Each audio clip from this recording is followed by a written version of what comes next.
एक गांव में श्याम नाम का एक किसान था। उसका एक छोटा सा खेत था।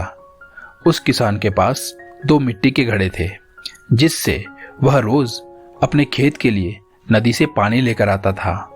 लेकिन उनमें से एक घड़ा फूट चुका था।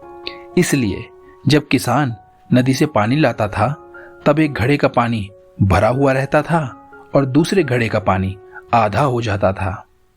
इसी वजह से वह फूटा घड़ा बेहद शर्मिंदा रहता था। उसने एक दिन उस किसान से क्षमा मांगी और उससे पूछा कि उसकी वजह से उस किसान का नुकसान हो रहा था, तो वह उसे बदल क्यों नहीं देता।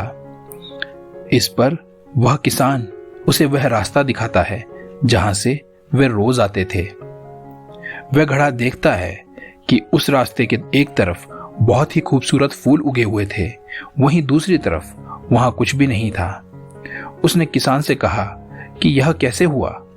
तब किसान ने उसे समझाया, हर रोज जब हम नदी से पानी लेकर घर वापस आते हैं, तो तुम्हारा आधा पानी उस जमीन पर गिरता है, जिससे वहां फूलों को उगने में मदद मिलती है। तुम्हारे अंदर एक छेद है, ये मैं पहले से जानता था, लेकिन मैंने इन पौधों के लिए ही तुम्हें नहीं बदला। अब बताओ कि तुम कैसे कर सकते हो कि तुम मेरे काम के नहीं हो। फूटा घड़ा कहता है, इन सब में आपका फायदा कैसे हुआ। किसान बोला, असल में मैं अब खेती के साथ साथ उन फूलों को भी बेचने लगा हूं, जिसे बेचकर मैं और भी अधिक पैसे कमा लेता हूं। उस पैसे से मैं अपने खेत के लिए और अच्छे बीज खरीद लेता हूं। यह सब तुम्हारी वजह से ही हो पाया है, इसलिए आज के बाद तुम अपने आप को कभी कम मत समझना। इस दुनिया में अक्सर हम अपने से बेहतर लोगों को देखकर ये समझने लगते हैं कि हमारे अंदर कोई खूबी नहीं है, जबकि ऐसा है नहीं।